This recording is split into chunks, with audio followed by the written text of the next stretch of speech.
পাকা, কথা ঠিক না বেঠিক? আর বর্তমান মসজিদ হইল পাকা, মানুষের ঈমান হলো কাঁচা গন্ধ, কথা ঠিক না বেঠিক?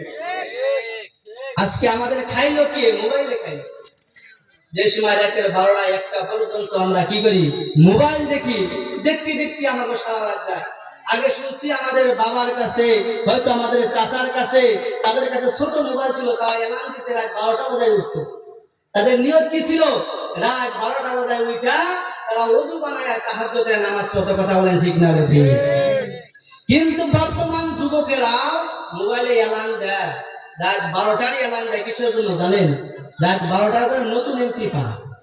সারাদিন তো শেষ করে দেয়, 10টার আগে, রাত 10টার আগে এমপি শেষ, চেষ্টা নাই। আবার মোবাইলে এলান দেয় রাতের 12টা বাজার পরে তুই নতুন করে নেট পেক পা, এলান দিয়া শুরু করে তারপর খেলা শুরু করে দেয়, ঠিক না বেঠিক? কোন সেই জন্য আজকে আমাদের সমাজে বদ দুর্গতি।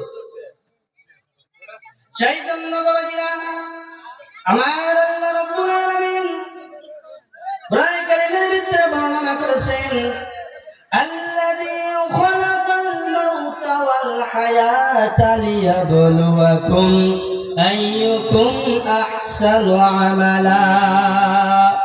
আল্লাহ রাব্বুল আলামিন বলেছেন, আমি গোটা দুনিয়ার ভিতরে তোমাদেরকে পাঠাইয়া দিলাম, হায়াত দিয়া পাঠাইলাম, মউত দিয়া পাঠাইলাম। কিসের জন্য আমি তোমাদেরকে দুনিয়ার ভিতরে পাঠাইলাম?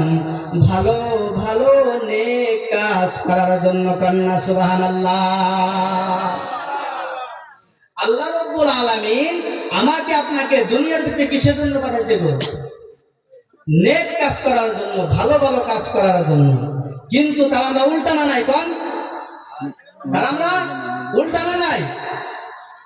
আজকে আমরা প্যান্ডেলের ভিতরে মানুষ নাই, মসজিদের ভিতরে মানুষ নাই, তাহলে আমরা ভালো কাজ করা যায় করব? ভালো কাজের জায়গা দুনিয়ার ভিতরে কোনটা আমার কোন না, আপনারা একটু বুঝাইয়া দেন।